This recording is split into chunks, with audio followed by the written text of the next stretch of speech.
Olá, caros alunos e alunas, vamos para o nosso vídeo aí a respeito dos filósofos sofistas, certo? Bom, a gente deve pensar como eram esses sofistas ou quem eram esses sofistas. Basicamente são os filósofos da retórica, aqueles que sabiam falar e convencer as pessoas daquilo que eles falavam. E claro, para os sofistas a verdade era relativa. Vamos lá, vamos conhecer um pouco mais a fundo quem eram os sofistas? Vamos lá!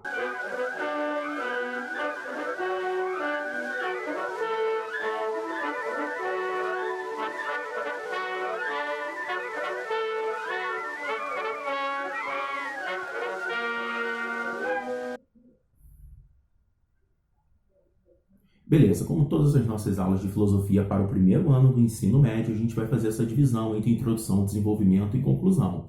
No caso, a gente começa falando basicamente que aquela ideia dos filósofos pré-socráticos, que a gente tanto bateu da origem de todas as coisas, do arqué, que você vai derivando alguma coisa até achar a origem dela, isso aí com os sofistas é deixado um pouco de lado para que a gente possa passar a ter uma reflexão um pouco mais profunda a respeito do homem. O homem passa a ser o maior interesse aí dos sofistas. A gente tem essa imagem aí, olha, que remonta a uma ideia de pirâmide, onde coloca um homem acima de todas as coisas, tá? E numa outra imagem aí ao lado, você consegue ver o ser humano compartilhado, o ser humano aí, digamos assim, colocado em meio a todos os outros animais.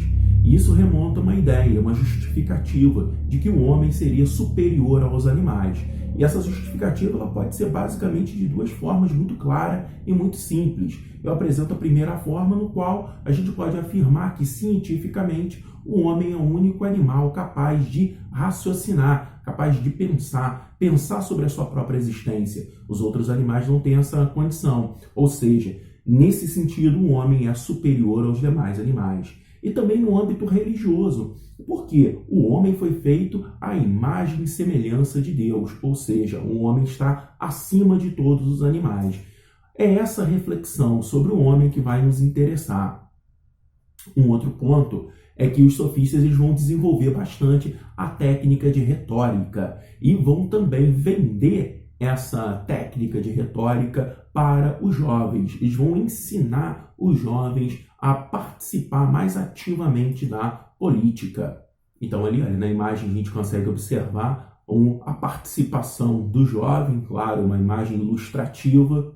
E também os filósofos sofistas vão ficar conhecidos por entender a verdade como algo que é variável, é relativo, depende do ponto de vista, depende de cada pessoa. Essa é uma imagem muito difundida entre as redes sociais, no qual você consegue perceber a realidade segundo dois pontos de vista diferentes. Ou seja, para um é um 9 e para o outro é um 6. E a discussão fica em torno disso. É claro, a gente começa falando que a ideia da physis, lá atrás dos pré-socráticos, aquela concepção do vir a ser, essa concepção da origem de todas as coisas, são tanto quanto deixado de lado. A filosofia vai buscar outros pontos, outras perspectivas para o seu desenvolvimento, e os sofistas vão querer agora pensar as questões do homem, a ideia aí da antropologia, certo? Do estudo do homem. Por que isso? Por que esse estudo do homem ele passa a ser tão importante para os filósofos sofistas?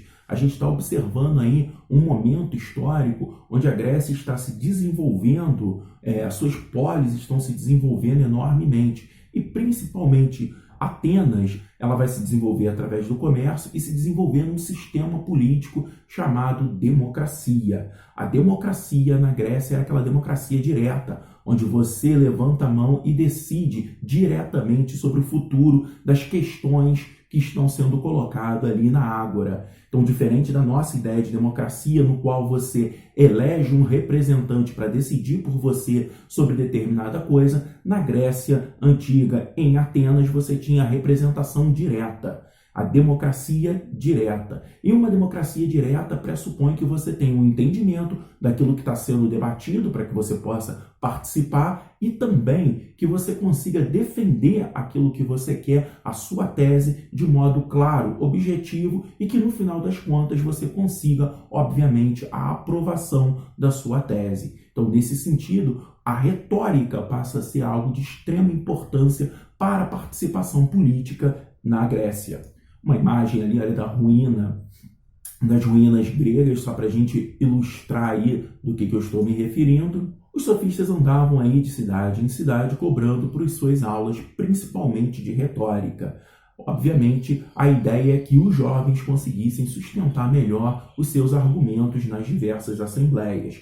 É claro que eu afirmei que a democracia em Atenas era de extrema importância para que o desenvolvimento da retórica tenha ocorrido, mas obviamente em outras polis, onde não tinha democracia, a retórica também era importante. Em que sentido? Numa tomada de decisão, digamos que tenha duas partes conflituosas. Aquele que tem a retórica melhor, ele pode deixar a sua ideia mais clara e fazer com que haja um convencimento por parte daquele que seja, por exemplo, um rei, tem a possibilidade do rei decidir a favor daquele que tem uma clareza maior no seu pensar, uma retórica melhor na sua fala. Então a retórica ela vai ser algo bem importante em várias polis, praticamente todas as polis aí da Grécia, e em específico de maior importância em Atenas. Aí a gente consegue observar uma imagem de um sofista em ação, ele falando, e o objetivo do sofista ao falar é que a maioria das pessoas aprovem aquilo que ele falou.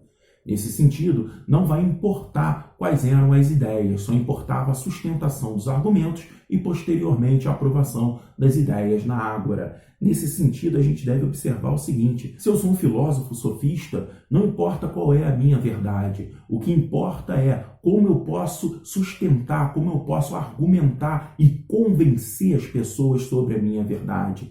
Nesse sentido, como a ideia de verdade ela é mais ampla, ela é variável e relativa, coisa que a gente vai ver daqui a pouco, eu não vou me importar muito sobre a minha verdade. Eu vou acabar, basicamente, defendendo o interesse daqueles que me pagam. Obviamente, os filósofos sofistas também vão ser extremamente mal vistos justamente por conta disso, ao acreditarem que não existe uma verdade única e que a verdade depende, varia, é relativa, esse filósofo ele vai defender a verdade de outras pessoas mediante ao pagamento. Aquele que tem por objetivo defender os seus interesses lá na ágora pode muito bem pagar um filósofo sofista para ir lá e defender por essa pessoa, por esse cidadão, os seus interesses na ágora. Eu citei aí na aula, para a gente exemplificar a coisa, vocês imaginem que existia ali um cidadão e esse cidadão ele estava interessado no comércio marítimo. Ele era, digamos assim, dono de várias rotas comerciais marítimas e que o comércio marítimo, caso fosse aprovado por uma determinada polis, levaria ele a um desenvolvimento econômico maior. E nesse sentido, o que ele poderia fazer? Ele poderia pagar um filósofo sofista para que na ágora defendesse a ideia de uma amplitude maior do comércio marítimo. E nesse sentido, o filósofo ia lá, usava de todos os seus argumentos, de toda a sua retórica, com o objetivo de, no final das contas, a maioria dos cidadãos aprovar o comércio marítimo.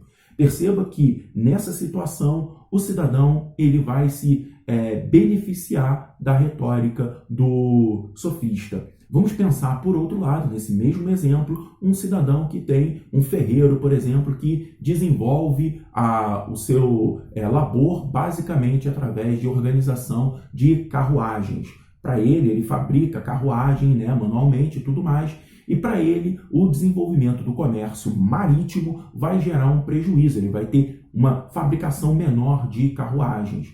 Nesse sentido, ele pode também pagar a um sofista para ir lá e defender. E olha só que coisa interessante, ele pode pagar o mesmo sofista que antes foi lá e defendeu pelo comércio marítimo, esse mesmo sofista recebendo dinheiro por outro lado, por outro cidadão, ele pode sim chegar à ágora e defender agora o comércio por terra e, obviamente, a expansão do comércio por carruagens. E, nesse sentido, defendendo o interesse e a verdade do outro cidadão. Não me importa qual é a verdade, o que me importa é como eu posso sustentar e, no final das contas, se a minha sustentação dos meus argumentos vai ser vencedora. E como ela é vencedora? Através da maioria dos cidadãos votando em meu favor. Então, essa técnica vai ser bastante, digamos assim, questionada por vários filósofos nesse período aí da Grécia. Para que tudo isso funcione, a verdade ela não pode ser vista pelos sofistas como uma verdade absoluta, tal qual é, por exemplo, a verdade matemática, onde 2 mais 2 são 4. Então, essa verdade absoluta ela não pode existir para os sofistas. Ora, professor, mas por que uma verdade absoluta não pode existir para o sofista? Porque nessa argumentação matemática, nessa ideia de 2 mais 2 é igual a 4, não adianta o sofista tentar argumentar, não há formas dele argumentar que ele vá quebrar essa ideia de que 2 mais 2 é igual a 4. Pelo menos não nesse período filosófico que a gente está estudando na antiguidade. Então, como essa é uma verdade absoluta, não cabe argumento, não cabe a retórica. A retórica ela não funciona. E onde a retórica funciona? Onde a verdade ela pode ser relativa. Então, os sofistas vão a todo momento reforçar a ideia do relativismo, certo? Que a verdade ela é relativa. O que vale para mim, a minha verdade, é diferente da verdade, por exemplo, sua que está aí assistindo ou de vários outros. A verdade depende de pessoa para pessoa, varia para cada um. Qual a ideia aí do relativismo? Observem a tirinha da Mafalda, que é uma tirinha muito bacana. No primeiro quadrinho, a Mafalda chega toda empolgada e diz o seguinte: olha que pedra linda, achei, Manelinho. Manelinho, com uma cara meio que de interrogação, diz: linda? É uma pedra, que tem de lindo? E a Mafalda, ainda empolgada, diz: é a cor, a forma, é linda. E Manelinho continua ainda sem entender muito e responde para ela: mas tem cor, forma de pedra. Isso é que é lindo? E a Mafalda responde: para mim sim. E ao mesmo tempo os dois falam: para ti sim, para ti não. Um olha para o outro com uma cara um tanto quanto de interrogação e no último quadrinho sai um para cada lado pensando os dois a mesma coisa, infeliz. Por que isso?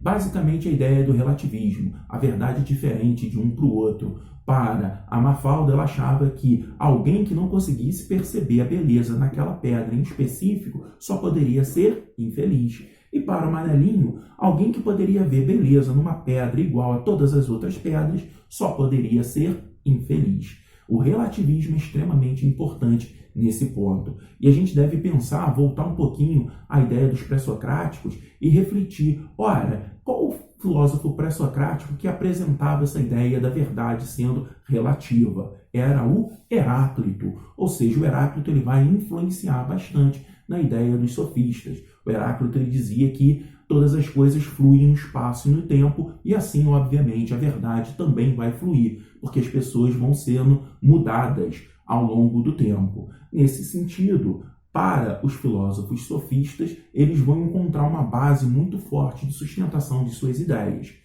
Porém, a gente deve perceber o seguinte: os filósofos sofistas eles eram muito bons, apesar de serem muito mal vistos por grande parte dos filósofos que vão se consagrar, e daqui a pouco a gente vai ver esses filósofos. Basicamente, os sofistas eles vão também ter um desenvolvimento cultural, um desenvolvimento filosófico muito interessante. Chegamos aí à conclusão da nossa aula. Então, o que a gente pode observar de tudo isso? Algumas ideias. A primeira ideia importante aí é uma reflexão sobre a educação. A educação passa a ser a essência para se fazer a participação política. Por quê, professor? Porque os sofistas, eles, a grosso modo, eram também uma espécie de professores, mas professores que vão estar ensinando os jovens a pensar, ensinando os jovens a se expressar, a defender as suas ideias, ter clareza naquilo que ele fala e, obviamente, convencer as pessoas que os ouvem. Então, os sofistas, eles vão ser de grande importância para o desenvolvimento da educação, e a educação passa a ser cada vez mais importante dentro da Grécia. Uma outra concepção aí é que, como eu já disse algumas vezes aqui nessa aula,